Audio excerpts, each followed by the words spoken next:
Okay, we'll start then. Yeah. Okay, good afternoon, everyone. Thank you for kind of joining this session. My name is Pawan. I am a marketing professional. My background has been in marketing and I work in Plaksha University as Director for Growth Enablement. And this interaction is regarding, understanding market research as a topic, how market research is important and why it should be done before we really think of commercializing our technologies or building our startup. So it's very important because it really saves a lot of effort, a lot of hassles, a lot of resources, if things go wrong in some way. So we will understand what it is and how it can really help us and what are the methods to execute it.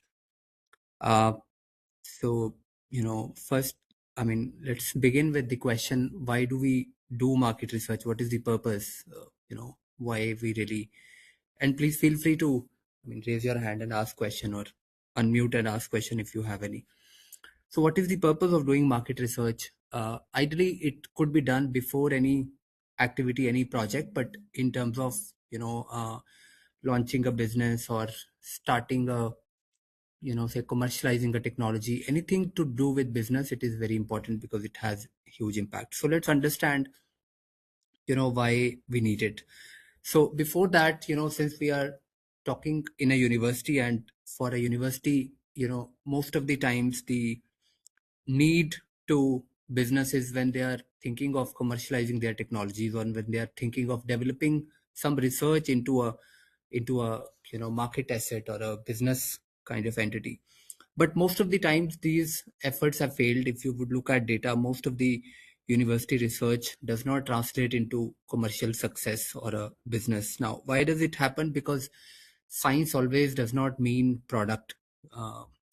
Something, if there is a great invention and a science product, does not always mean that it will become a great market success. And there are reasons to you know uh, do it. So why it mostly happens, because most of the times researchers do not do market validation when they're researching. It's just that they are in love with their idea, they are in love with their research, their technology, their product. So they don't either seem it important that whether it is whether that technology or that product is need of the market, or they don't do it good, deep enough. So there is like a lack of research which eventually leads to mismatch between technology which is developed by a university and uh, market success. Now, for example, typical researcher would start with, what can we build this, like this is the main question in mind of a researcher. Ki, is it doable? Can I create a better say method of communication? Can I create a better material? Can I create a faster method of say creating something? Can I create a better chemical reaction which is more efficient? So all these things are typically questions which a lab would answer or a researcher would answer. But what market, the question of market is, is it needed? Is it needed in terms of, is there a buyer in the market who would need this? Is there a customer who needs this better product or better communication method or better chemical reaction? And if there is a customer, will that person pay for it? So the question which market asks and which a researcher asks has to be, they're different for now. Unless they are same, we can't arrive at a thing. For example, a Punjab University lab would say we can build a, a very efficient water testing device, which would help you test purity of water. But it may cost 15,000 rupees if you have to, say, create a prototype of it. Now, whether that product is needed and will somebody pay 15,000 rupees for that product? Is it a need of somebody? So that's not known. And that can be known through market research. So that's the kind of purpose of studying this technology or this approach. Now, to that extent, doing market research is not a formality or it's not tick mark in the process. It is important because otherwise you would end up spending your many your entire life, maybe, or your resources, your money, your energy in developing something which nobody needs at the end of the day. So that's where the need of this research is. So why to do why what could we gain out of doing market research? You could get a lot of things. For example, we could identify what is already selling. For example, if you're developing a product in a category, market research can help you know what is already selling and who are your competitors, who will you compete with in the market. It can tell you whether there is interest, is somebody needing this product, then maybe it can also help you understand what could be the price of this product or this service if you develop, how much people can pay for this, what is the affordability. So if you are, for example, developing something which will be used by a office going person, now what could be the affordability? Will that person pay 10 rupees for it, or 100 rupees, or 1000 rupees, or 10,000 rupees? So you could really understand the pricing and affordability. Then maybe you could, if it is a very technical process, you need a license, you need a patent, you need some permissions, you could also use market research to identify what all things you need to commercialize it. Then it can help you gather many things on your sell sheet. So sell sheet is basically a term in startups, wherein you would you would capture a lot of things which maybe a funding agency or a VC fund would ask you if you are applying for funding.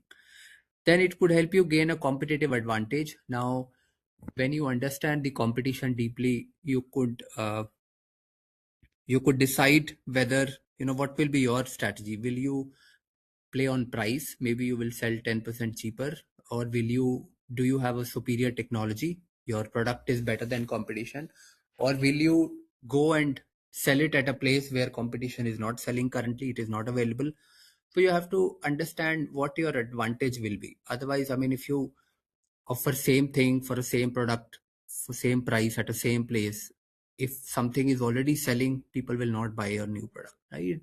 I mean, imagine if you are, say, using a type of a toothpaste, and if some other toothpaste comes in which is very similar, same price, same shop, I don't think we will switch just because something has come, unless there is a reason for it.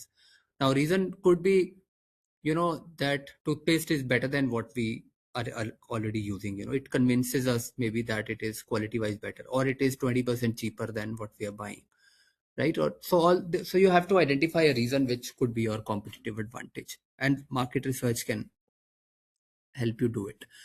Then it could help you avoid infringement. Infringement means it if you are using a technology which could be patented by somebody or copyrighted by somebody, so, or you are maybe uh, violating somebody's IP, so you could identify all that also. And filing stronger patent application. So if you would apply patent, I mean, typically they ask you a lot of information, so you can gather some of that data from market research. So this is where market research can help you prepare your case and, for your business thing.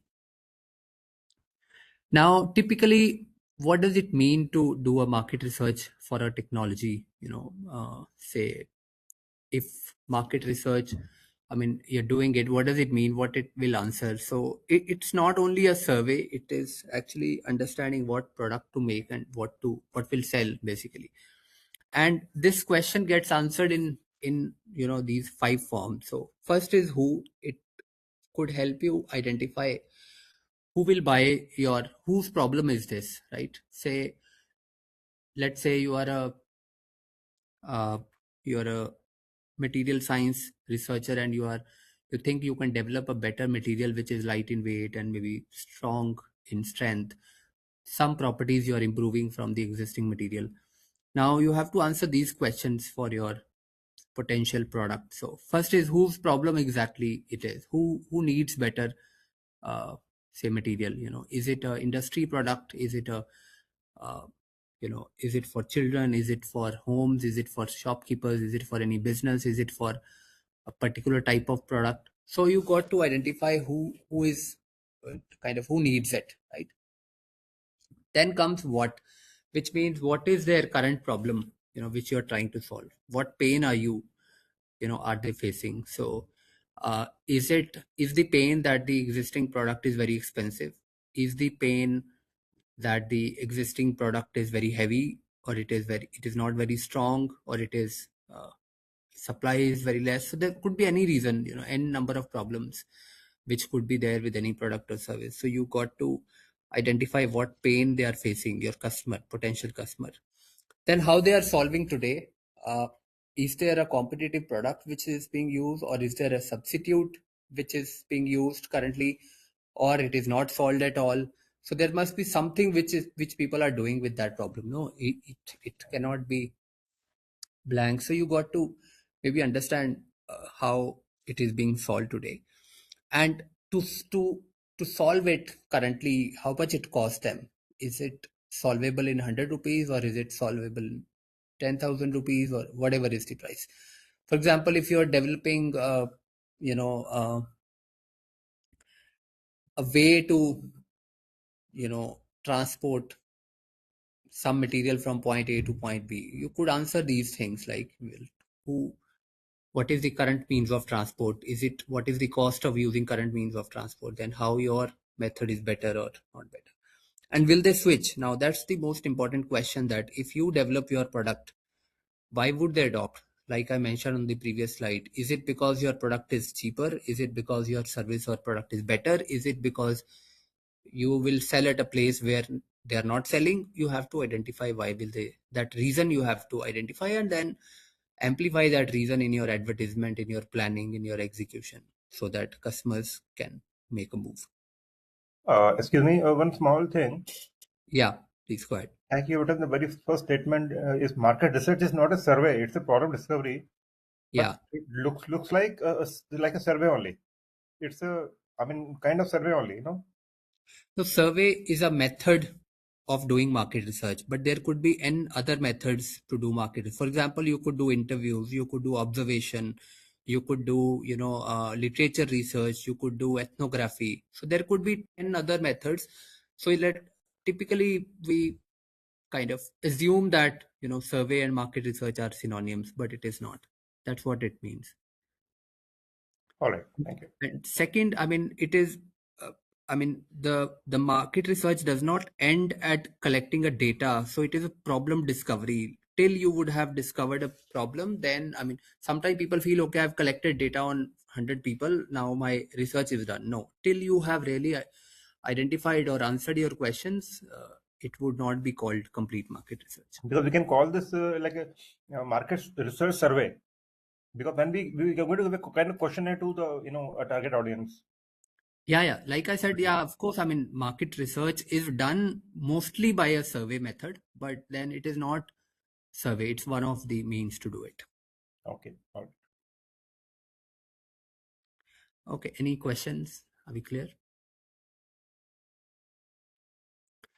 Okay. Then, what is market, kind of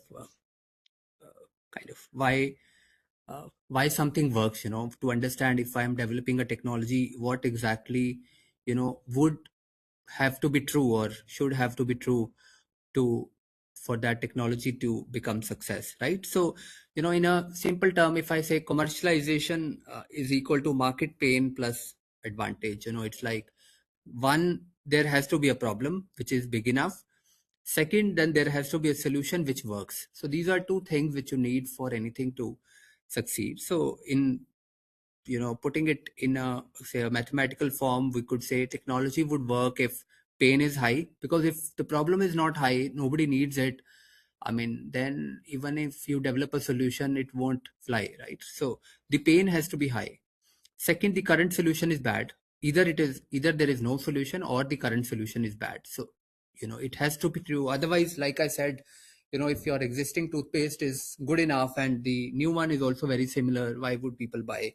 So your current solution has to be kind of really not good enough to solve that problem. And then third, which is kind of synonymous to second point, is that your tech is better than what exists. So these two things have to be true. There is a problem which is big enough for somebody to solve and pay. Second, your solution is able to solve that problem, right? And if any one of these things doesn't is not true, then there is no startup. Like, if, like, If there is no problem which people are bothered about, again, no startup. If your solution doesn't work, problem is big, then no startup. So that's what you should, kind of identify for your whatever idea you're working on, that is the problem which I'm trying to solve big enough that somebody will pay for it, and second, is my solution really solves it,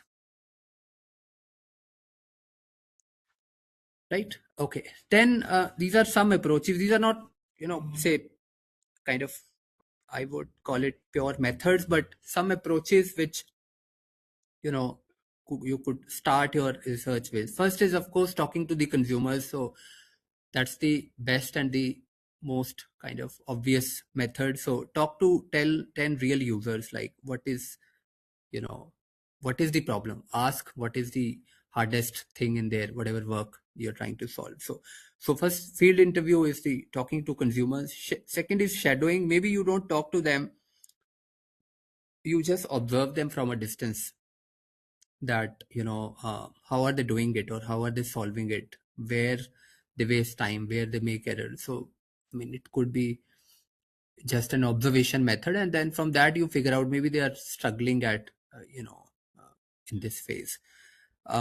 Then you also maybe can look at existing solutions, like what are people currently using, and then asking them, will you pay money if I give you this solution, right? Typically what happens is, many times, if you go and ask a consumer, that I have this solution or this product, will you buy it, or do you need it? If you ask that person, do you need it, of course, most 90% time people will answer yes, right? So if you come and ask me that I have a better pen, which is much more, it lasts longer and it writes more cleanly, will you need it? I'll say yes, I'll need it. But the real question is, will I pay for it also, right? So now if you ask me, in the second question you ask me, okay, here is the pen which I promised, but it costs you 200 rupees, then I may not buy, right? Because improving the life of pen may not be very high pain for me currently. So you have to get answer to both questions. First is that product needed, and second, will a customer be ready to pay for it? Okay, now outcomes of market research, coming on to little more, say, on a method side, what could you really, it could be multiple things you could gain. Quantitatively, you could use market research to to kind of size your market. How much is the addressable market? What is the revenue potential, which can be realized? Is it a 10 lakh rupees market? Is it a 10 cr market? Is it a 1000 cr market? Depending on whatever you're selling, I'll also tell you how to really define that and do that estimation. But broadly, it can help you answer quantitatively what is the size of the market you're trying to address. Then maybe rate of change. Is it growing market? Is it stagnating? Is it declining? Or if it is growing, then is it exponentially growing? Is it steadily growing? So it could help you also quantify the rate of change.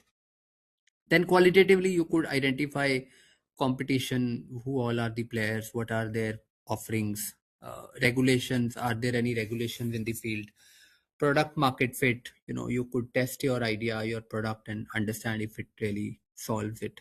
Resource availability, if your product is resource dependent, it could be uh, raw material, it could be distribution, it could be human resources, whatever you need to sell it, are they available adequately? So all these things could be outcomes of market research, depending on what question you want to answer for yourself.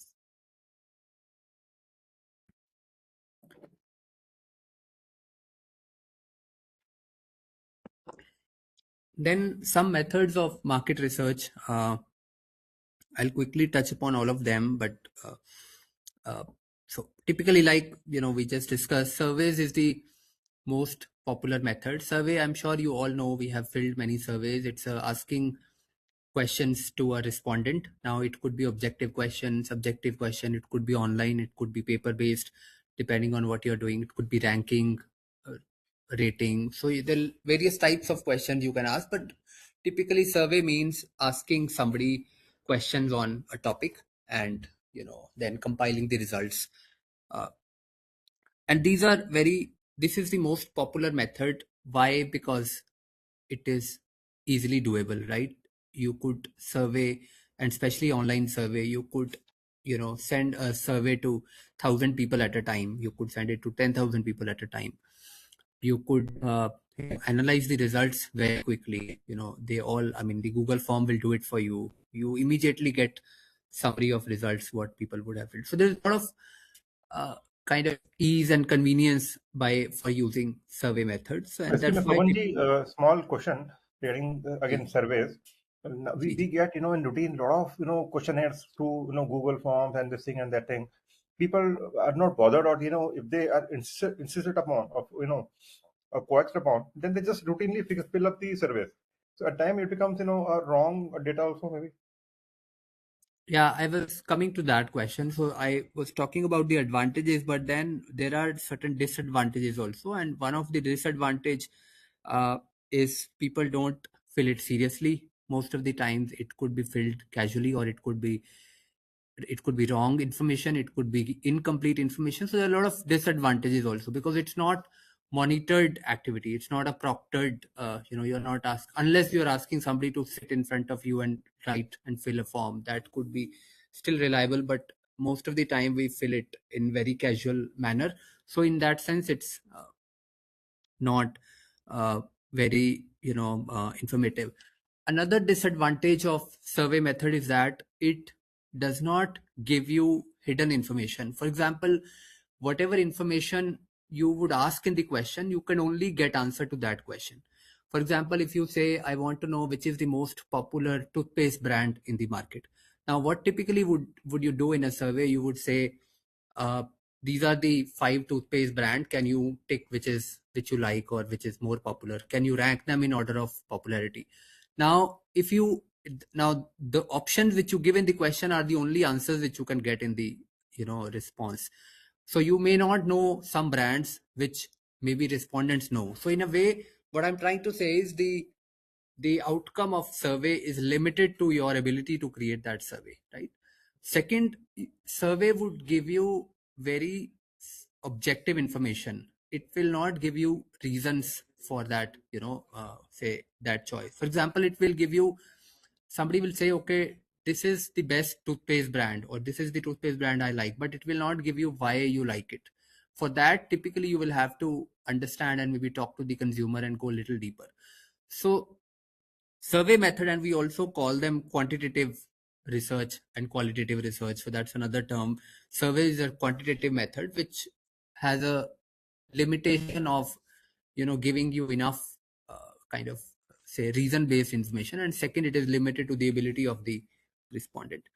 Now there are some statistical methods which you can use to if you're really doing a very sophisticated research where you are asking, doing a survey of 10,000 people, you could statistically do some inferences by, say, extrapolating data where it is incomplete, or removing the there are certain methods to do what do you call attention check. For example, if somebody has marked uh, option 1 on all questions, which means it is typically filled without reading the question. You could deploy such checks and balances to remove non-serious entries and uh, incomplete entries, but still it has a kind of a shortcoming to provide you reliable information.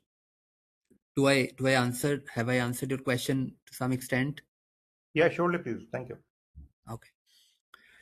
Okay, second method is focus group. So, and focus group, in-depth interview, observation, these are all qualitative methods. Now, what is focus group? Wherein you are inviting a group of people, about say 10 or 12 people, who are users of the product you are wanting to, say, uh, research about, and you are then doing a half an hour, 1 hour discussion with them. You're giving them a topic and they're discussing, and you're observing as a kind of a observer and trying to understand what they mean. For example, if you're wanting to understand what is the unmet need of students when they're using online meeting apps, right? So we have a lot of apps. We have WebEx, Zoom, Teams, Google Meet. We have, but still, if somebody wants to understand, if some company is developing a new app, they want to understand what would a campus student or a university student need in an app. So what typically you could do is you could invite 10, 15, 20 students who would have used the apps in previous 1 year, put them in a room and tell them to discuss their experience for next 30 minutes. You could also channelize the discussion by giving them some pointers or some triggers, but you could do a free flow discussion also, whatever they want to discuss. So it'll start, it will be unorganized. You will have to extract the insight, but typically people will open up, they will say, okay, they will share some experiences where they really liked it, where they really hated it, where they were able to use it effectively, where they felt frustrated. So all those things will come out. uh, it will be unorganized because you are not giving them questions, you are giving them a topic.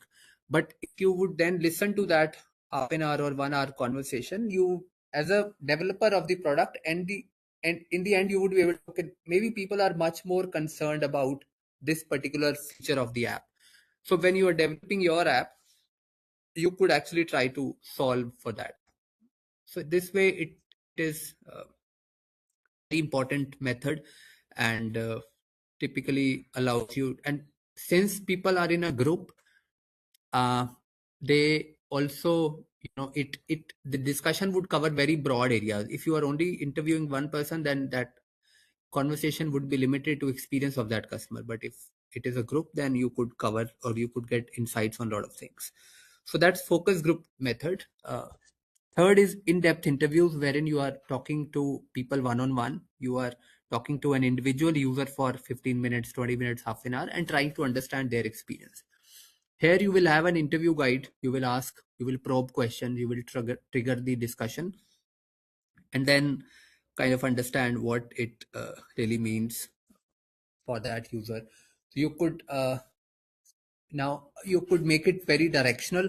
For example, if you are only concerned about understanding the price aspect of your product, say whatever your strategy of your product is to sell it at a lower price, then you could keep the discussion only on price. But if you are open to all ideas, you could kind of let it flow independently. So, but in-depth interviews are, and focus groups are, very, very effective methods to get hidden experiences of people. They will not answer those things in a survey, but if you probe them, you make a rapport with them, you discuss with them, and you pick up hints in their answers and then probe them further. It could give you very deep insights which a survey will never be able to give you.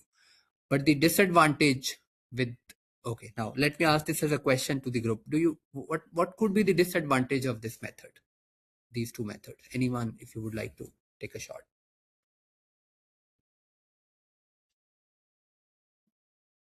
What do you think would be disadvantage of interviews?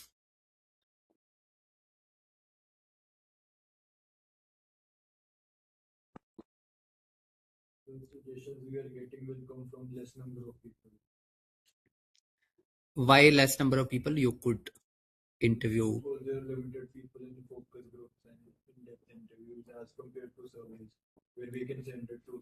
Yeah, exactly. So qualitative research is very expensive to do. So to survey 10,000 people is one click, you know, uh, kind of effort. But to survey 10,000 people is like 1 year effort, right? So it takes a lot of resources in terms of money and time to do qualitative research. So to that extent, it is very expensive to do. Uh, but still, you may not need 10,000 people, to be interviewed. For any reasonably good product, you could kind of 80, 90, 100 interviews or discussion would suffice, depending on what exactly, how big is your market and how varied your product is. But the main problem with qualitative is that it's expensive to do. That's why people don't, I mean, prefer it. It takes more time also, not only money, time also. You can do a survey, you can send a survey to 10,000 people today only, and maybe 5,000 will fail by tomorrow. But interviews will, either you have 1,000 people to take interviews, otherwise you can't do it in short period of time. Then you have another method, which is observational research, which is observing people from a distance. Say you want to understand how people buy, say detergents in a supermarket, right? You want to understand, do they compare two detergents and then buy? Do they read what is written on the wrapper? and then they buy, or do they, what do they do exactly? If you want to understand buying behavior uh, of people, then you could do an observation. You just sit at a distance in a superstore, observe them, and see what they do. So you could, for example, when people design supermarkets, if you go to a Reliance store or a Geomart or any other store, you would, I mean, there is a logic which has gone in designing it. Why, which kind of products should be kept in the front, which should be kept in behind, which should be kept on the lower shelves, middle shelves, top shelves.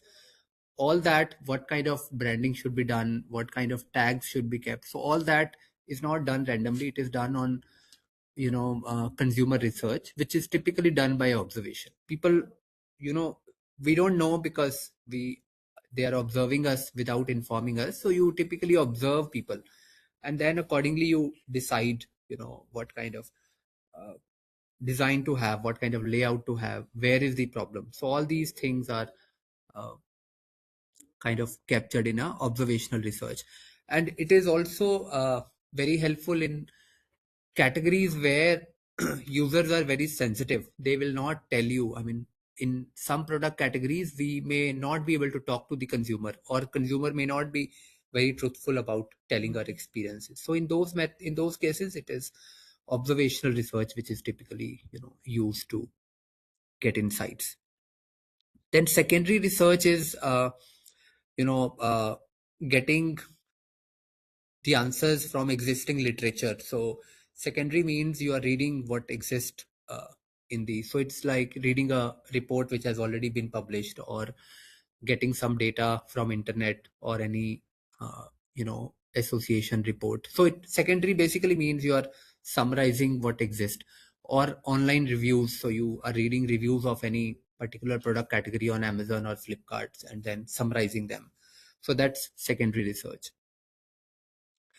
Then mystery shopping is where you are kind of going and kind of behaving like a consumer. And then what happens when we are shopping uh, in a say supermarket, we are very open to talk to a fellow buyer, not as much to uh, a boy on the shelf who is selling, right? So to a buyer, and if somebody who is buying will give us a response कि यार ये बहुत अच्छा है, I've used it, or then we will trust much more than if the seller will tell us that buy this. So in that way, mystery shopping is when the researcher becomes a shopper, and goes and then talks to the consumers and ask them this question. I mean, they won't tell them to buy, but they will ask questions which they want to know, like, yeah, which detergent you buy typically, and क्यों खरीदते हो ये.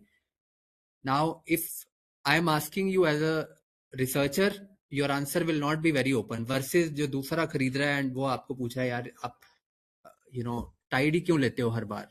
Then the reason which you will give me will be more truthful than my reason. So in that way, mystery shopping is where you are kind of hidden, behaving like a buyer, and getting some questions answered. Experimental research is like what we do in the lab. So it's designing an experiment and asking kind of people to behave. So now it could be, for example, if you are determining what should be my strategy to price, should I offer discount, uh, should I keep high price and then offer discount, or should I keep a lower price itself and not offer discount? Like, how do you decide this? You could do an experiment in one geography, you run it like a discounted campaign. In one geography, you price it lower, so you would know the difference. It's like we call it A/B testing in say digital marketing. It's called A/B testing. Like you create option A, create option B, see which is performing better. So that's experimental research, and this could be done in various forms. You could you want to understand, okay, what kind of color should I put on my packaging? You could do an experiment, design a green color label and a red color label, and call 20 people, survey kar lo, yeah, observation kar lo, whatever, test it out. So like you would know in movies they do pre-screening. Like when movie is released in the theaters, before that it undergoes a lot of market research. Like they show it to a lot of people and ask their opinion, and they make corrections. It's not like the whatever is the first cut is shown to us in the theaters. So they do improve based on what consumers like and then try to optimize it. So experimental is basically designing options and then seeing which is performing better.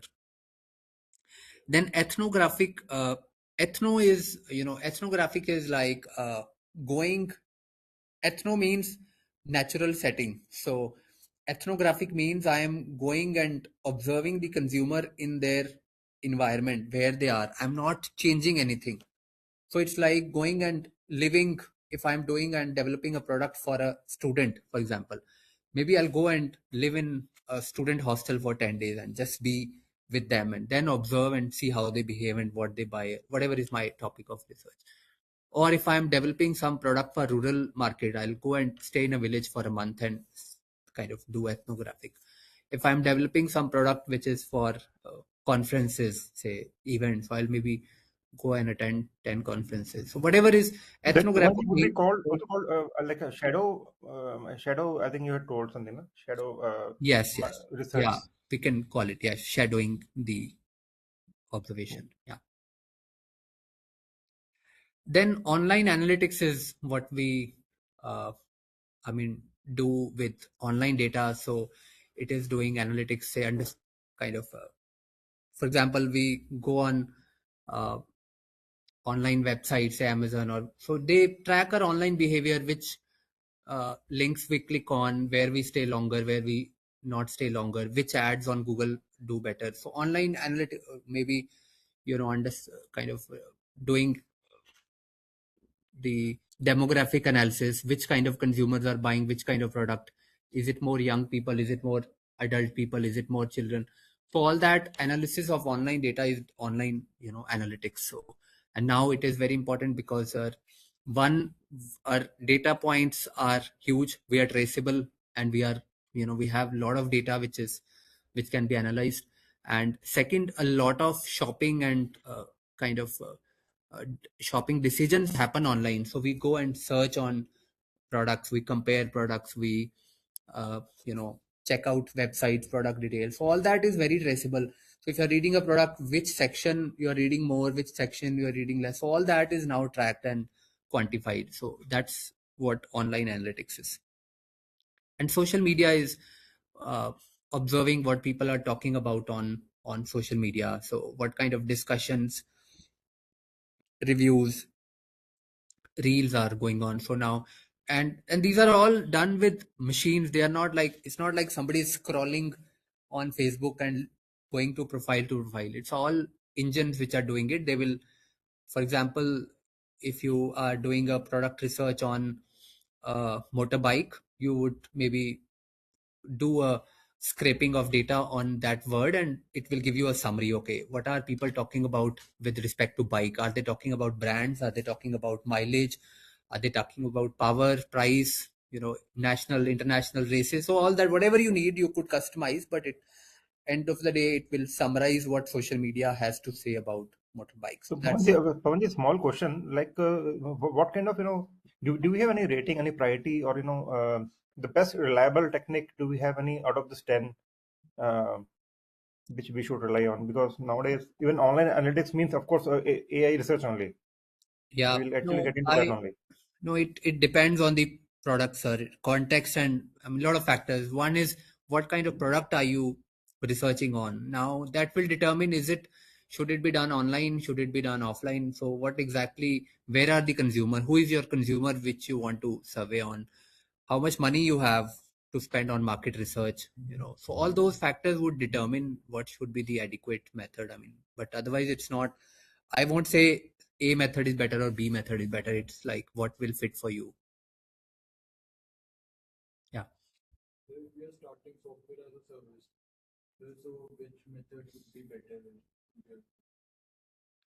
What would be your service? What are you developing?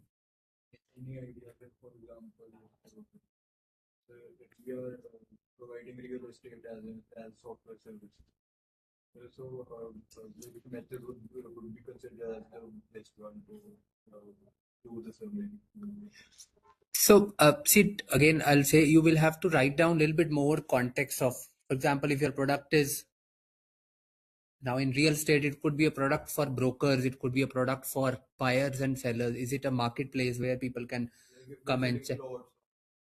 So no. Is it a magic bricks kind of portal where you can, so you could do competitives. You could, if you have access to data, you could see what kind of keywords people are searching, what kind of website, which website is more visited, which product in that website is more visited. So you could do a lot of online analytics on that product. It's an existing category. You could do focus groups or interviews with some people who have bought real estate online, or some brokers who are using that. I mean, you could use anything. Maybe something could not, maybe you can't do mystery shopping, but again, you have to go one by one and see which is doable. And mostly market research is not only one method. It will always be two, three, four methods which kind of collate and synthesize. So ideally, Pawanji, we should deploy two, three, or four, or five methods, not all 10. We may get confused, we may get contrary results also. No, not all. I mean, nobody will use all of them, but you could identify whichever two, three are more apt for your research. And sometimes what happens, it also could be a sequential decision. For example, I can start with a survey, uh, and in a survey, for example, I got some observation. I got to know, uh, okay, this brand in this category is most popular, or people are much more sensitive about price when they are buying motorbikes. But now I want to understand the reasons. Survey has given me a objective, quantified opinion. It has not, but it has not given me reason. Then maybe I can go and talk to 10 people to validate, what that means and why are they more sensitive about price. Do they, is it a problem of affordability, or is it they don't see value beyond that point? So you could also decide uh, to probe step by step. You may not do all things parallel.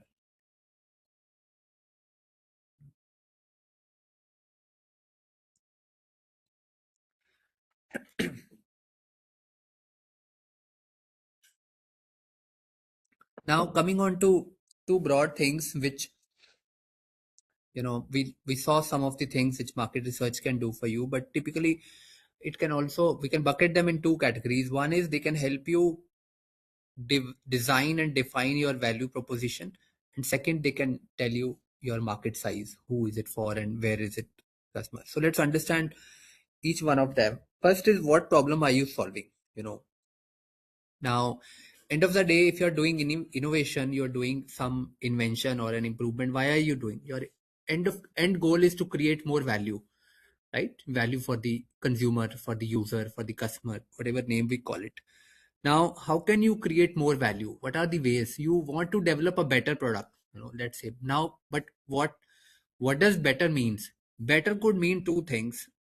It could mean alleviating somebody's pain. You are relieving somebody who is in a pain, or better could mean you are giving somebody a gain. Right now, it could, for example, somebody has a struggle and you are solving that struggle, so it's alleviating pain. And versus, there is no pain, nobody is in trouble, but you're giving something which is a advantage or which is a gain for somebody.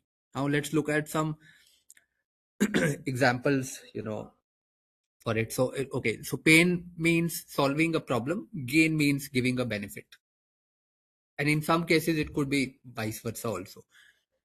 So let's look at some examples of pain relievers. Like, what pain relief means, what would could mean? It could mean, say, saving somebody money. Somebody can't afford something, so you are able to provide something at a lower price. So you are creating, more affordability for people. It could means less money, less time, less effort. So whatever is the hassle, you know, uh, you could make somebody feel better. Somebody has a frustration or a problem with some part of, their existence. You are helping them feel better in physical form or in mental form or in emotional form. So it could be that. Maybe something is underperforming. Somebody, maybe, say my phone is currently, there is, say, I mean, maybe phone is a bad example, we have really good phones, but say some product is not functional properly, right? For example, dishwashers. Now most of the people still don't use dishwashers because they don't feel satisfied with the washing, which it's not still kind of trustable. So can you fix some underperforming solution? Or it could be making things easier. Maybe something is very complex. For example, filing an ITR, still it is little complex. We still have to depend on uh, chartered accountant. Can you develop something which really simplifies that process? Eliminating negative social consequences. Maybe uh, you know certain products or certain situations or certain instances have negative social consequences for me. Now, if you give me a product which solves that problem, maybe it could, I will buy it. Or eliminating some risk. Maybe if I have a situation where I may have a financial or a physical risk, you kind of solve for it. So these could be various ways in which you could solve a problem or maybe relieve a pain. Now, if you have a product in mind or a service in mind which you're trying to develop, maybe you could think that which pain it is solving for, like, or what it could be more than one pain. Like, if you're developing something, what could be the pain of somebody which it will solve? And then maybe you create a list of two, three, four, whatever, as many you can. And then maybe tag it. Is it a intense pain or is it a light pain? Like, is it which something would need immediate or urgent solving, or is it like ठीक है हो गया तो भी ठीक है नहीं हुआ तो भी ठीक है type? So you got to identify and maybe categorize it. And then at what frequency it occurs? Is it everyday problem? Is it a weekly problem? Is it an annual? For example, ITR is an annual problem, but something could be a weekly problem, daily problem, right? So you could maybe also look at. So if you answer these questions, you will understand the urgency or the importance of your product in the customer's mind, right? That it is really needed, it is moderately needed, or is it like good to have, not needed kind of categorization.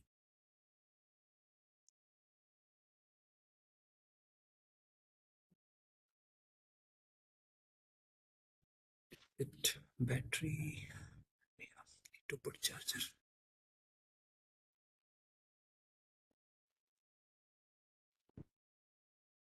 Charging point.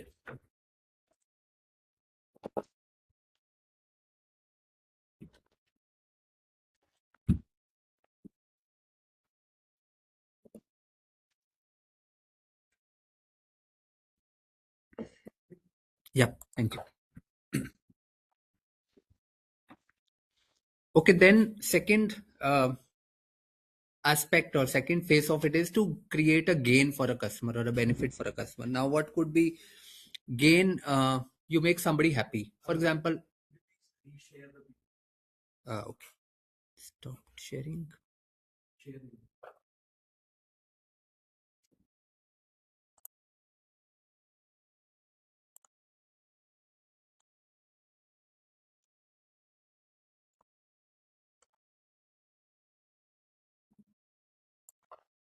Is it visible?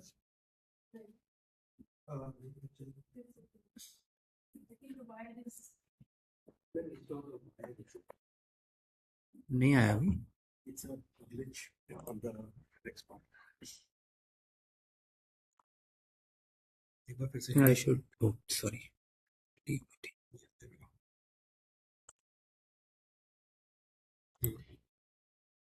Maybe just share entire screen कर देंगे.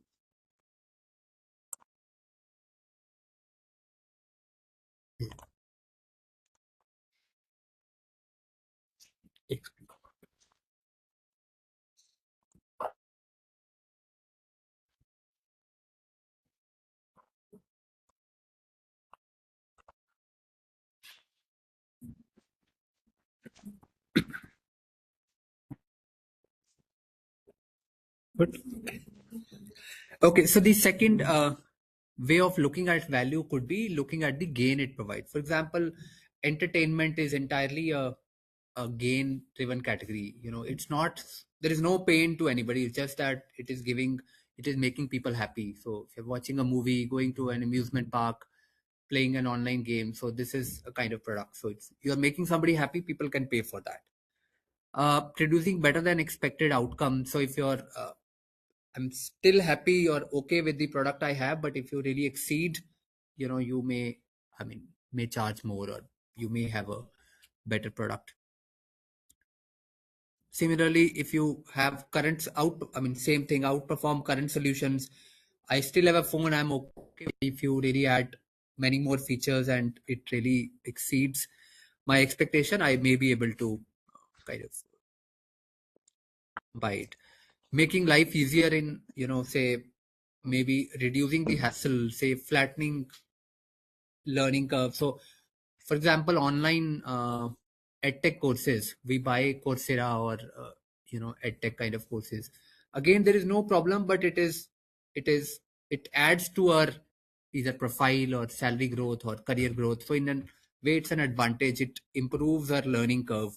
So these are some examples, which you could see, which would kind of provide a gain to the consumer in some form, and that's is the value which it could kind of be.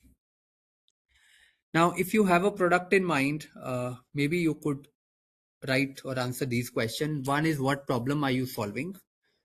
Maybe you can define it in few sentences, and then describe its features. What kind of problem, define that problem. Intensity, is it a very critical problem, or moderate, or good, kind of say not so critical. Frequency, is it a daily problem, weekly problem, kind of thing. Timing, does it happen during the day, during the night, during traveling, during sleeping, during studying, during office hours, during commuting? uh, is it seasonal, is it only in winter? So, I mean, you could define in as many ways. Forms of the problem, like what kind of problem it is. Is it a problem where there is a physical pain or a physical hindrance? Is it a problem where there is a financial loss? Is it a problem where there is a social situation? So what forms can it take? And then what are the existing solutions and substitutes? So these are some ways in which you have to understand your product in a much deeper way, so that you can develop what will really sell and help the consumer. And these are some examples. You can tick mark whatever applies for you. So, for example, what could be value? It could be less cost, it could be quality, it is simplification, less hassle, less risk. So, you know, it could be any of these. It's just some examples of what value could mean for a consumer.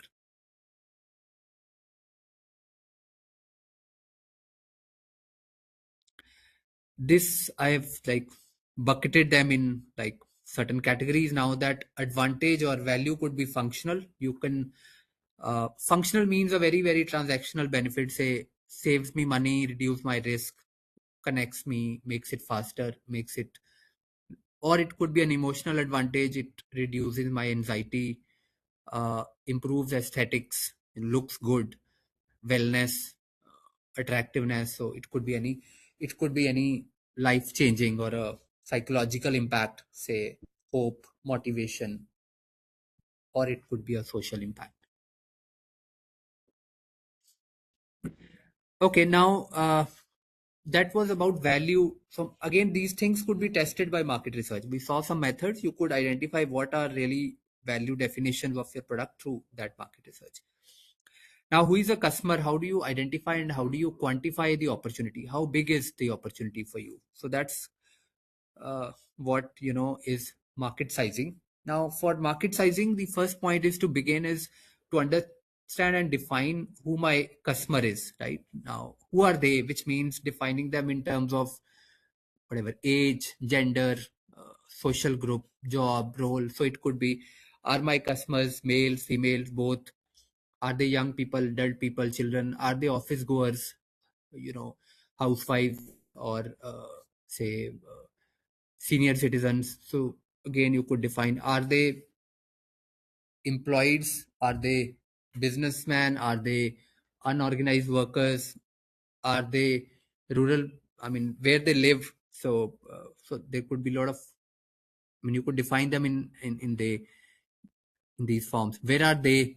Location. Now, location could mean, is my target India? I mean, I could say, okay, this solution is for India, people who live in India, or is it uh, do they live in cities? Do they live in villages? Do they live in deserts, plains, hill areas? My product could be only for people who live in hill areas. So again, define in geography. Uh, is it people who live in metros, who live in, say, kind of highly polluted areas? So there could be any ways to define geography. How do they decide? Maybe it's a good idea to understand, is it, are they decision, who are the decision makers in the process? Is it the user? Is it a parent? Is it a, who is the influencer? So basically, what is the process of deciding? Do they just go and buy in the shopper market, or do they spend 10 days searching on internet and then they buy, or do they ask 10 people and then they buy? So understanding and defining the process would help us to know who we should target in our campaigns. Then what is important to them? Is it, uh, is money important to them? Is convenience important to them? Is reputation or a tag important to them? What is really, is convenience, access important to them? So what is really important to them? uh, and it could vary by product category also. For example, if you're creating a new type of uh, soft drink or a cold drink, now, you, what will be most important factor when somebody buys cold drink? It will be accessibility. Like, I would want to buy a cold drink very near to my place. Nobody will go 20 kilometers even if it is the best cold drink in the world, right? So it's a everyday buy. So to, similarly, price would be a second important factor. If somebody is really wanting a normal cold drink, nobody will pay 200 rupees versus 20 rupees or 30 rupees. So you could, so which are the factors which are really decision factors in the choice of a brand for that particular product. So it's good to highlight and write them so that you don't miss them. Who influences them? Now, is it a self decision that people go and, for example, toothpaste? Normally, it's a self decision. You don't ask other people that which toothpaste should I use. But if you're choosing a college, then you typically ask a lot of people, that which college or which university should you go, depending on. So, who is your influencer? You don't ask people when you are opening a bank account. Mostly you would open it, either it is your workplace or, but if you're investing in a mutual fund, then you would ask people that which is better and which is good. So you should know who is the influencer or who decides in this case. What have they done in the past? If it is a new kind of product or not an existing product, then maybe how are they solving it currently? What kind of solution they have. So this is basically to understand your customers in a much more deeper way. That's what would define, your market size.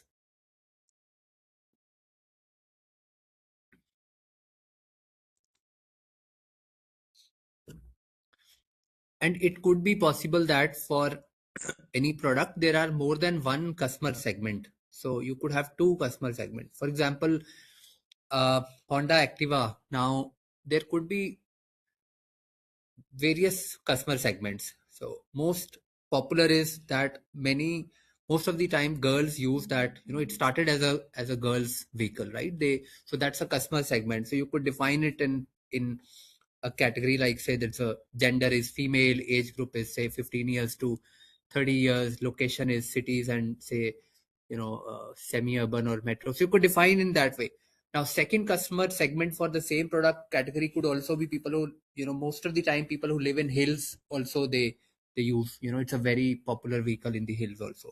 So again, you could define there. It may not be gender wise distributed. It may be for all kind of vehicle. So this way you could define customer segments.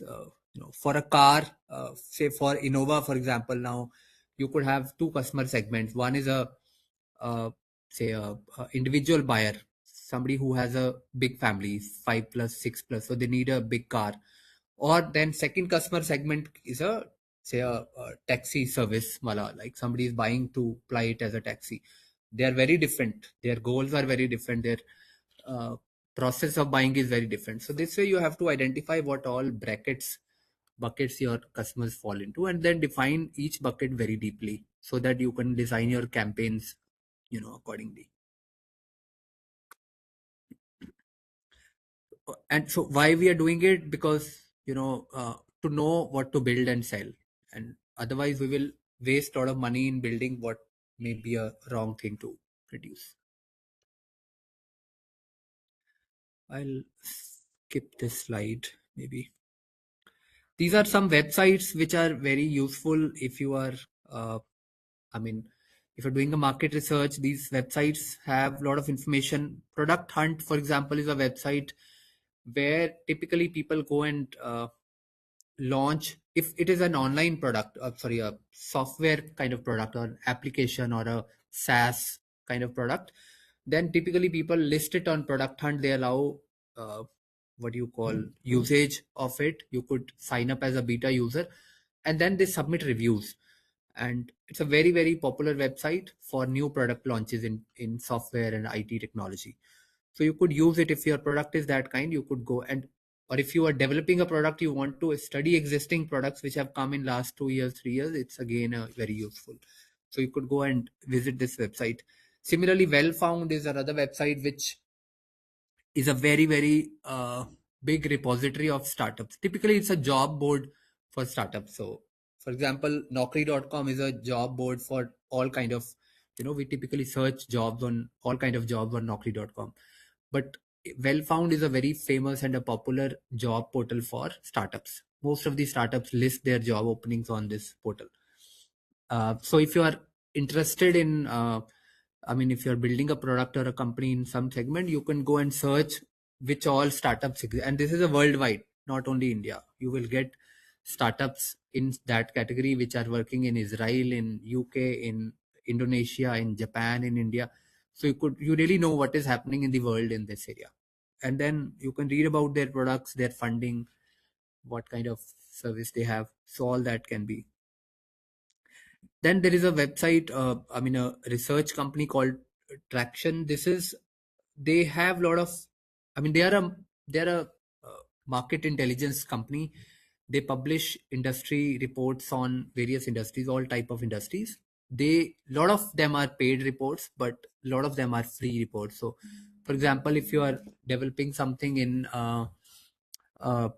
say fintech sector, you can go and download their fintech market report, especially for India.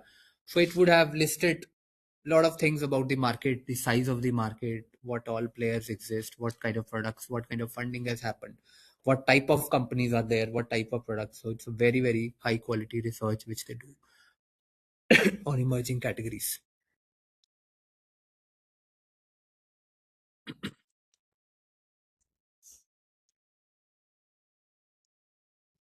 These are some terms which are helpful to know when you are developing a startup or uh, you know planning to commercialize or start a company. Many of them are common, but I'll just quickly summarize, or I mean touch upon financial statements. I'm no Maybe there are three financial statements typically in any company: balance sheet, income statement, and cash flow statement. Maybe know the basic structure of these kind of statements and where they are applied. In case you are planning to start, this will be very useful for you to know. CAGR is compounded annual growth rate. It means year on year growth rate. So if you are searching on a category, on a typical industry, so it's what kind of growth rate has in last 5 years, last 6 years. So it's a compounding wala formula which you kind of use. Business functions, in any company, in any business, we call marketing, HR, finance. These are all called business functions. So you may need them. Customer acquisition cost, in short form, it is called CAC.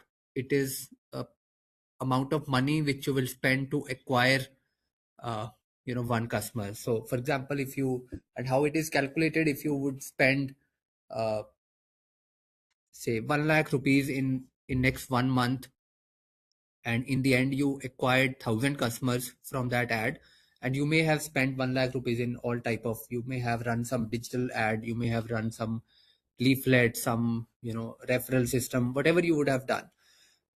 In all, it would be total amount spent on marketing and advertising divided by number of customers acquired. So 1 lakh divided by 1000, so your CAC would be 100 rupees in that case.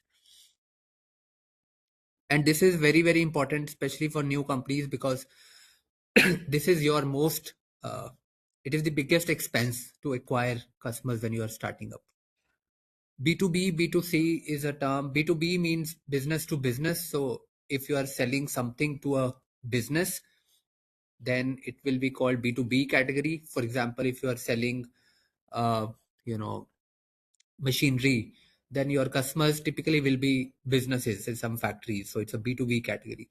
If you are versus B2C, if you're selling, toothpaste, then you are selling to a user or a individual consumer. So that's a B2C category. Payback period is, is a is a break even period where you would get your investment back. So if you invest in how much time or years, months or years, you would get your money back, whatever you would have spent initially. So it's needed. It's like you say, when will you break even? So this question is typically asked. So it means when you would have recovered your money back, what you would have spent. So that's payback period. Traction. Traction is a term in startups which means, I mean, traction means if you're getting more traction, it means you're getting more popularity. Like people are using or talking about your product. So it's an initial validation of your product. So in startups, it's called traction. Unit economics is, for example, when you are selling, when we are making a product, we have, uh, lot of expenses. We have some manufacturing expenses, some selling expenses, some marketing, ads, operational, HR expenses. So unit of economics is basically, are you profitable uh, for every individual unit of product which you are selling? So many times what happens, we we are not able to understand our profitability at, at a each unit level, because especially if it is a funded business, many times we see funding as a revenue, and then we are not able to calculate actual profit or loss of the thing. But if you would remove that and do the calculation at a unit level, then so it's needed, because company to sustain, you will have to be profitable at a unit level. These are some, macro indicators: Sensex, inflation, interest rates. So these are some terms which are macroeconomic terms which people we keep hearing about.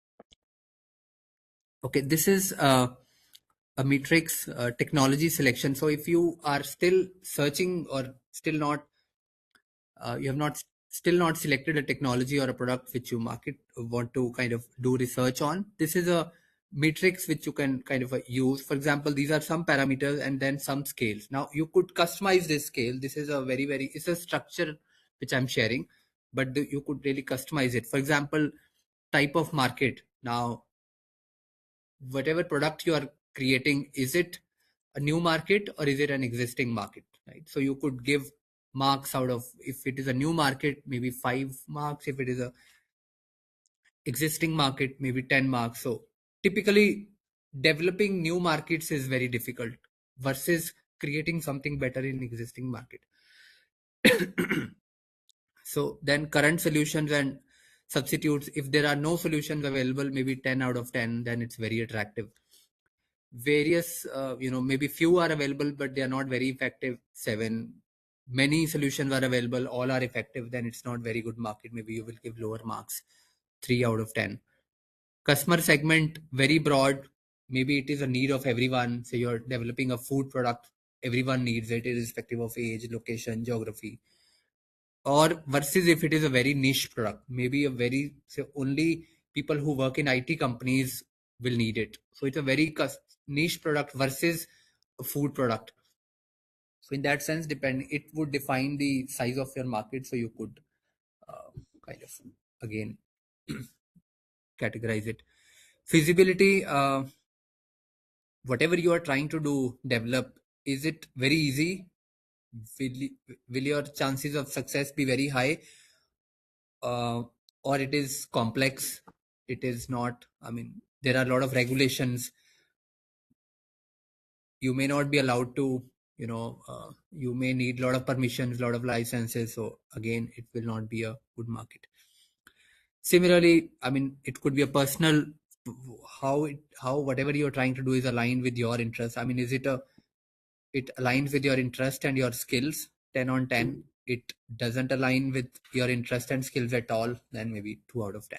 So these are some indicators in which you may want to evaluate. Now you could give 0 or 2 or 3 depending on what you think is right, but these are parameters which should be reflected on when you are identifying or searching a technology which you should work on.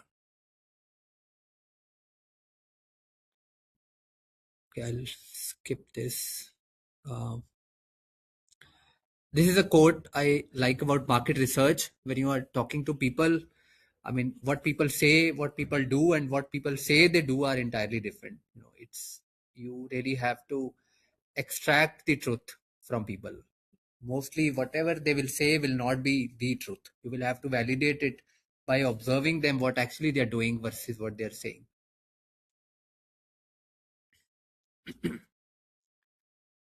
Um, can we do a small exercise before I go to the technology? I mean, I want to cover one more topic, which is market sizing.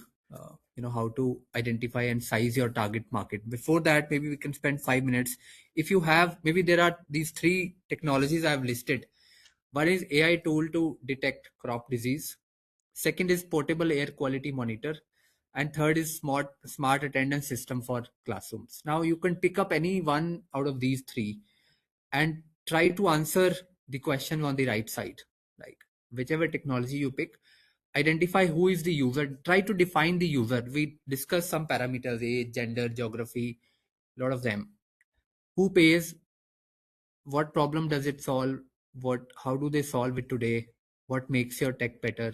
Would they pay? Maybe you can skip if you don't have this tech for now, but will people pay if you solve it? Just trying to help you apply what you have just discussed. Pick up any technology, any product, and try to answer these questions for that product.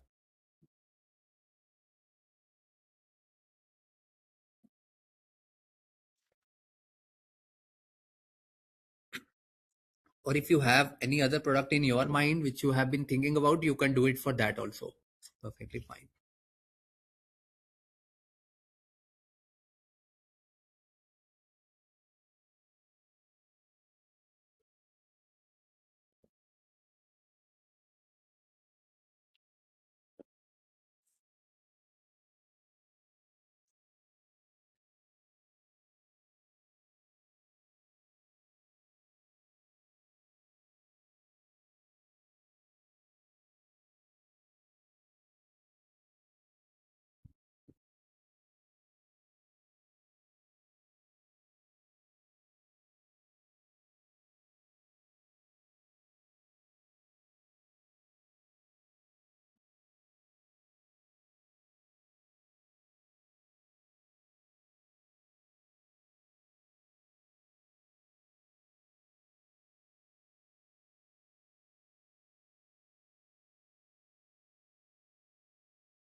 necessarily smart attendance system for classrooms.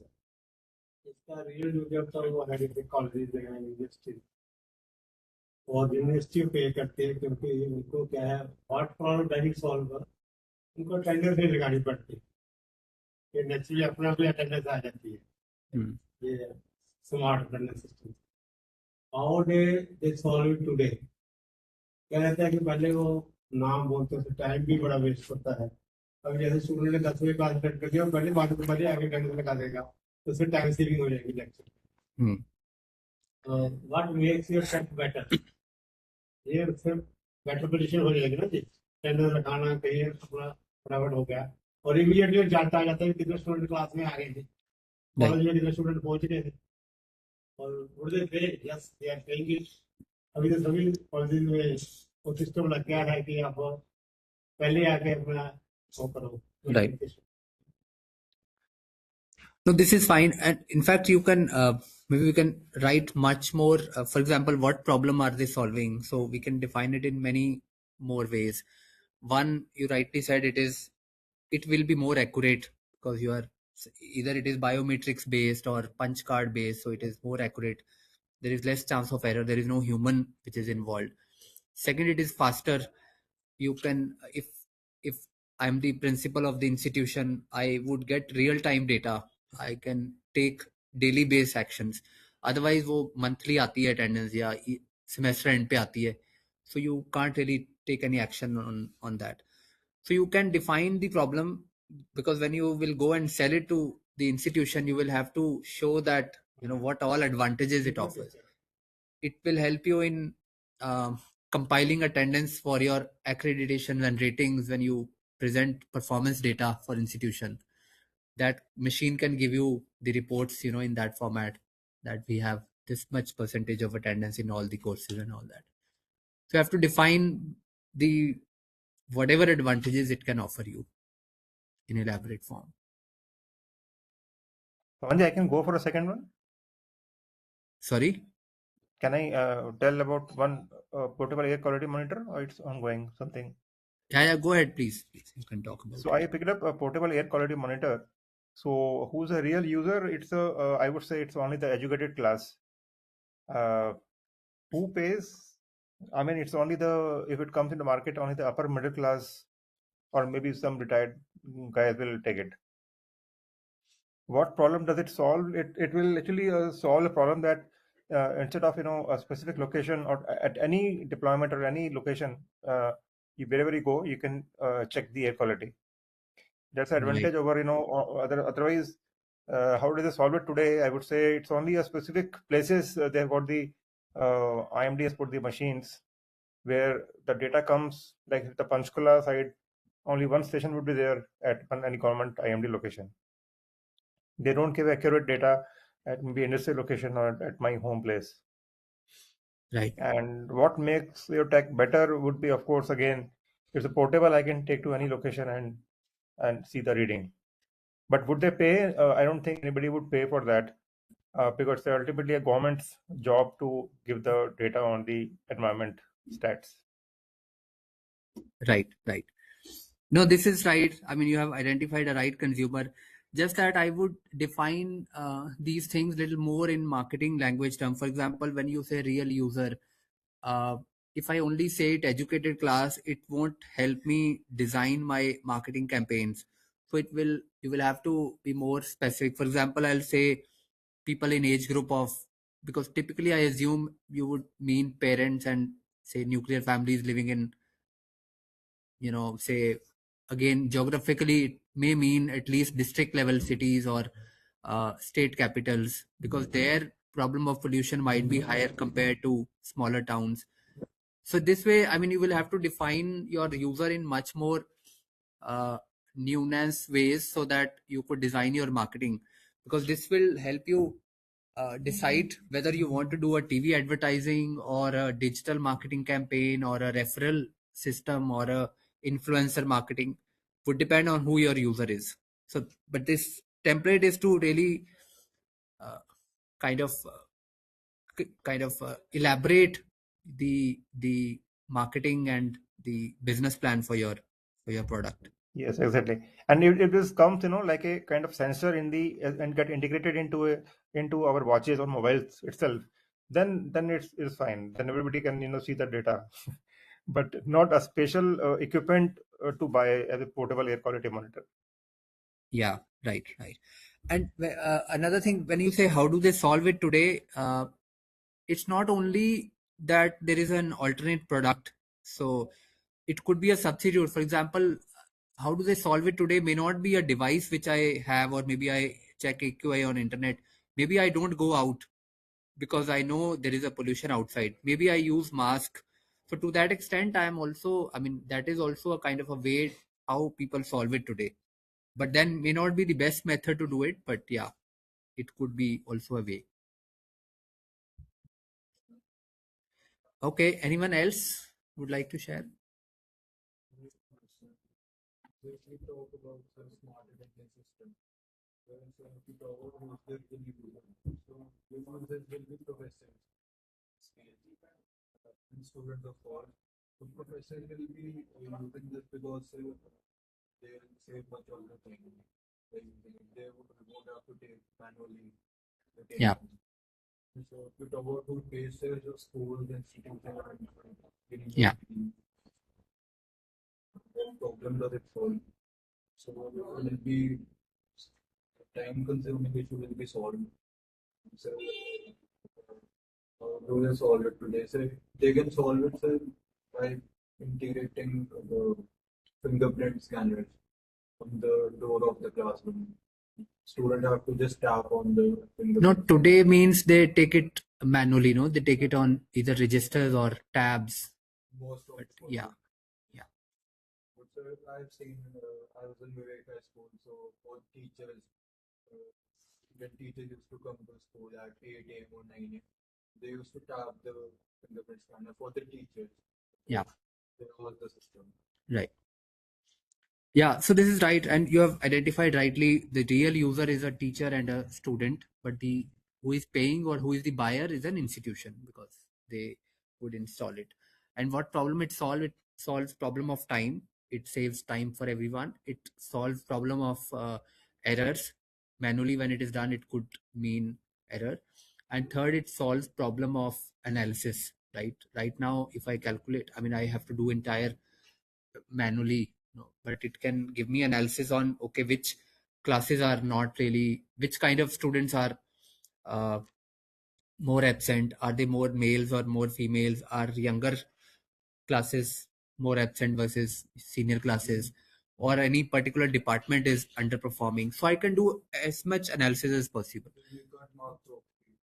Yeah, it could kind of remove the chance of manipulation or cheating in the system. Right, so this is a kind of a template which is helpful to understand the real. Yeah, please. The AI tool to detect crop disease. Who is the real user? Users are the farmers or the people who are doing organic farming on small scale. Those are the users. And who pays, of course, those will pay for this. And what problem does it solve? The preliminary treatment can be given to the crops. Like if they just take a device and scan the crop, if they find that some kind of disease is growing over the plant, they can give the preliminary treatment, and they also find out the cause of the disease. That what is the changes in the environment that we can control. And then how do they solve it today? Uh, maybe they are getting the maybe they are finding those disease with their experience only, or if they have the knowledge that these kinds of disease are bring to the crops. And what makes your tech better? This device, the AI tool, it will make better that the gardener, like nowadays many people are organic farming. So, but many of them may not have the real knowledge about the farming or the crops or the what are the do's and don'ts with them, because it's like a hobby for them. So Yeah. those people can use this device to take care of the plants. Right. I would say yes, it will assist them to maintain this. Right. No, absolutely. So for new farmers, it is because they don't have experience or they don't have a method to solve it, they would use it. And for existing people, what problem would it solve for existing farmers who are doing it, say, with their experience or doing it manually? For existing, it can just assist them or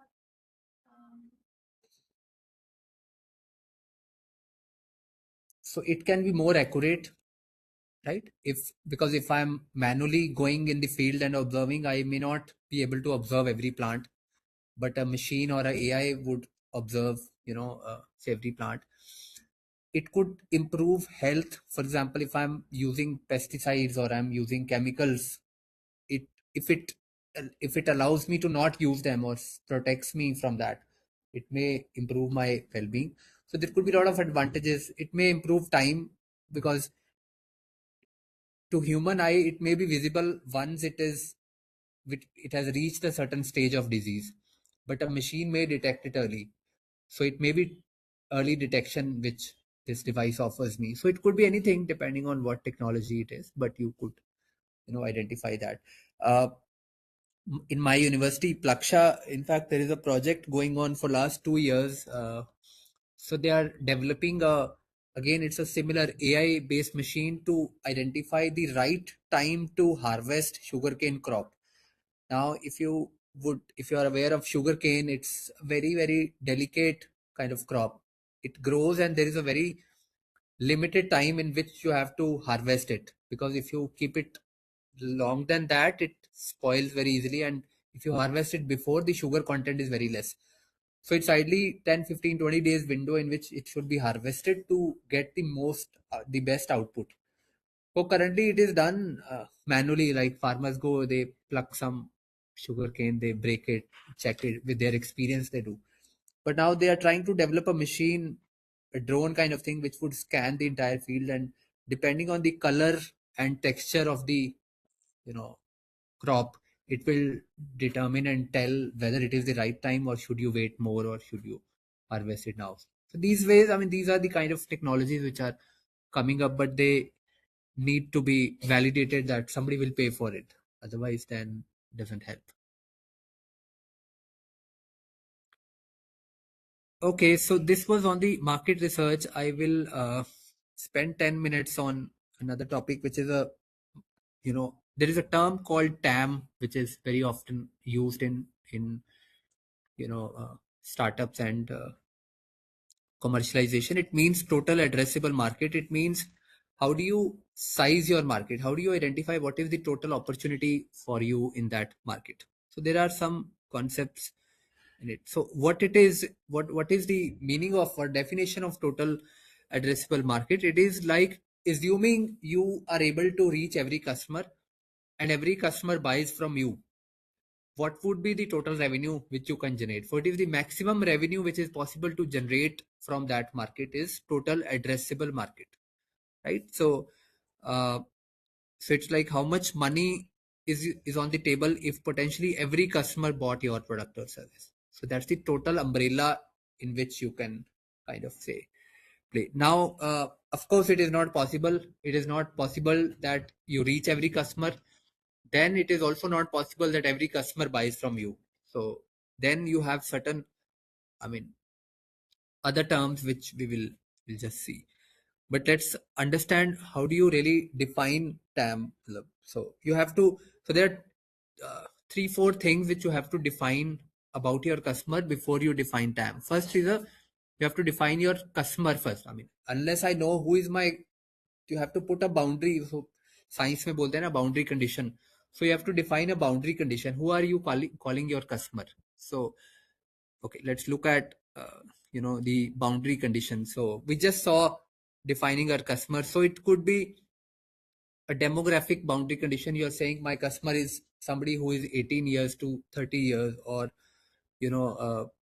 behavioral, somebody who does gymming, for example. That could be a definition of my customer. So this way you have to define your customer very clearly, and we saw some ways to define it. Second, and this is again some indicators: income, age, education level, gender, family, nuclear family versus joint family, occupation, business, employees. Then you define geography, because I'm developing a product. I could say my market is India. I could say my market is Punjab. I could say my market is world. So you have to define what you are calling your market. And there is a kind of and it's not that your product is not needed in other places, just that I want to focus on Punjab. I don't want to sell it entire India. Maybe I have limited resources, or I have limited time, or I have limited aspiration, but I want to focus on. So you have to define your geography to be able to define your market. Sorry.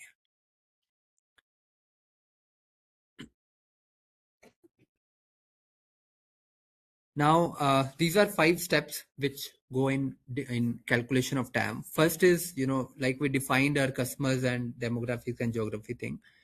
Then once we know who my customer is, then you have to identify or kind of estimate total number of customers potentially. For example, if I'm saying my customers are 18 years to 25 years, then you have to put some number to it. It will be an estimate. You may not know the exact data, but you have to make some assumptions about it. So for example, if India, I say, if my market is India and my customer is 18 years to 30 years old person, maybe that's about 50% of population of India, which means my customer number would be around 70 crores or so. You have to kind of define the number of customers who exist, and then average purchase value, which is like, if every customer buys your product, what is the purchase value? If you are selling a car, then maybe purchase value is 10 lakh rupees if your price is that. If you're selling a toothpaste, then maybe your purchase value is 50 rupees, multiply by 4, say 4 times in a year, maybe I'll buy a toothpaste. So that way you have to understand or calculate total realizable value per customer per year, and then you multiply number of customers with total realizable value. This will give you total market size, which you can have potentially have. Just this is like average customer spent per visit, then frequency of service, like is it a monthly, daily, once in a life, once in a year. So this will give you how much one customer will spend in 1 year, and you multiply that with number of customers. It will give you total potential market which can be realized. Let me give a yeah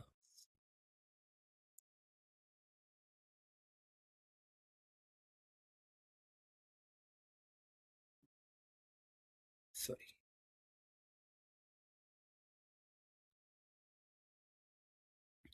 Yeah. So this is one example. For example, if I have to estimate how many number of cars are sold in Delhi every year, so typically how will you go about doing it? So first is, I would identify the customer segment, say individuals, taxi owners, institution. Maybe these are three kind of people who buy a car, right? Then each category you estimate. So now if I say individuals, population of Delhi is 15 million, about 1.5 crore. Average family size is about 5 people, so which means there are 3 million families in Delhi. Then I would say, what is the car purchasing power? How many people can afford, how many families can afford a car? So again, this 40% of families is an assumption. Either it could be an assumption because you know the market, or you can get it from internet or some market report or some government data, that what is the income level and beyond which they can afford a car. So which means I get about 12 lakh families which can afford a car in Delhi. And now let's take average of 2 cars per family in Delhi, which means there are 24 lakh cars which exist in Delhi as of now, with individuals, with families. Similarly, for second category, you could do some assumption, say per 100%, if there is one car, or per 100% there are 2 cars, so 2 taxis, then you again get number of taxis. And then institution, so if there is one institution or one business per 100 individuals, then you have about 1.5 lakh businesses or institutions. And if each institution owns 2 lakh cars, then you have about 3 lakh cars. This way you get a number of cars in Delhi. Now typical life of a car is about 10 years. So if there are 30 lakh cars existing, how many cars would be sold every year, or which would be replaced every year? 10% of total cars. So which would mean 3 lakh cars are, like, that's the market size of Delhi. Then you can separately calculate what would be the new cars which will be sold. These are people who own car and they will replace it. But then there are people who will buy new, they don't own a car. That you can again calculate from how many people are reaching or entering that affordability segment every year and apply the ratios. So these are some methods. They're called guesstimations, in which you have to make some assumptions and some information you can get on, from data. For example, these are some stats which can be used, and they keep coming in. We see it on various reports, various WhatsApp, population of the country, distribution in terms of gender, distribution in terms of geography, literacy rate, income groups distribution. So this data is available for large geographies, country level, state level, world level. So when you are calculating, and if you have defined your customer on these lines, you can use these numbers to estimate how many consumers exist in your customer segment, and then multiply that by the amount of money they will spend on your product. That will give you the size of market which you can. Oh, Pawanji, sorry, like, do you have any authentic Indian government source like Statistical Institute of India, or is there any other source which authentically we can approach, or we can get the data ready-made, or we can approach for any specific data?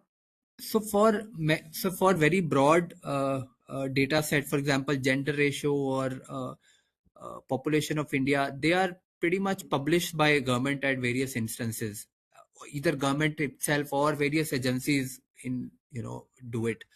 But if it is a specific data which may not be relevant for entire country, then maybe you will either we will have to go to some, for example, if it is a automobile related data, mobility or automobile, then there is a association called CIAM, it's Automotive Association of India. They publish a lot of industry reports. Then there is a website called IBEF, India Brand Equity Fund. They publish a lot of reports on most industry categories, and these are very exhaustive reports. So this way, I mean, to answer your question, no, there is not one source, but for most broad data sets at this level, we get a lot of reports. And if you compare, I mean, the ideal method is check same data from 2-3 sources. You will get a range, the correct range of that data. It may not be very accurate, but it will be in the range, not out of range. For example, All right, sure. Thank you.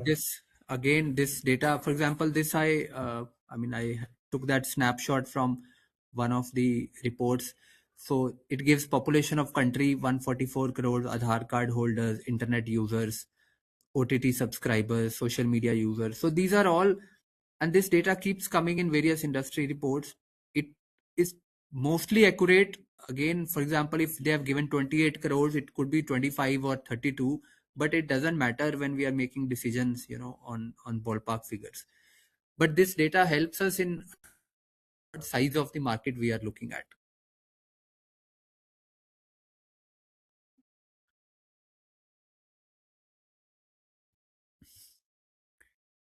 Yeah, I think, this was it. Broadly, the summary is that, understand the customer much more deeper in more defined ways. And then, do market research. There are various methods. Understand the customer, the technology, and the demand, and then work on a technology or a product. It will be much more fruitful rather than developing something and then why will they buy. Thank you so much. If there are any questions, maybe I can answer. Pawanji, one small question from me, like, so you are enforcing that the market research should precede any R&D or development by any institute, or it should be, parallelly going so? No, so at least some research should happen before to understand whether this improvement or this improved product or this service is needed and who will need it, and what are the existing solutions around it. So at least this much information helps you pick up the right direction when you are developing. Otherwise, it will completely be a kind of a hitting in the dark. Not up to the market standard or Yeah. requirement. But as per the statements initially in the slide you shown, presently what India is doing is other way around. There are a lot of unmarketed, unrequired things being researched upon. Yeah, absolutely. Because we start research mostly with the purpose of a publication or a patent filing, not with the purpose of making money. So when we don't understand the clear goal, then it doesn't go anywhere. It remains as a publication only. But if you will understand whether it is really needed, somebody will pay for it, then your entire approach changes. It will still lead to a publication, but then it will You will work on areas which are more important for customer rather than for the journal. So that's what the difference is.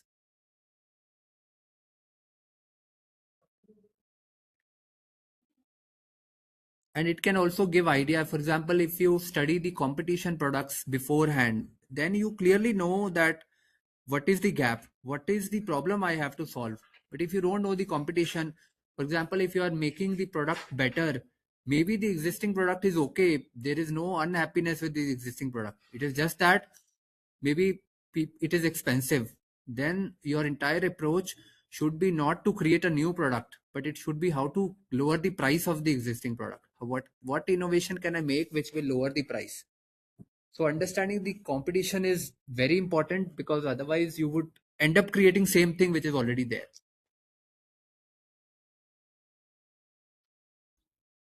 Surely get it. Thank you.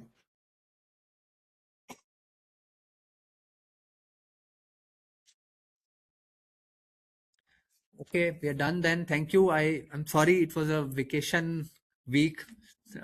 Not really a good time to talk serious stuff, but I appreciate you all joined in and be part of it. Thank you so much. This is my number in case you want to reach out anytime. Feel free to message me.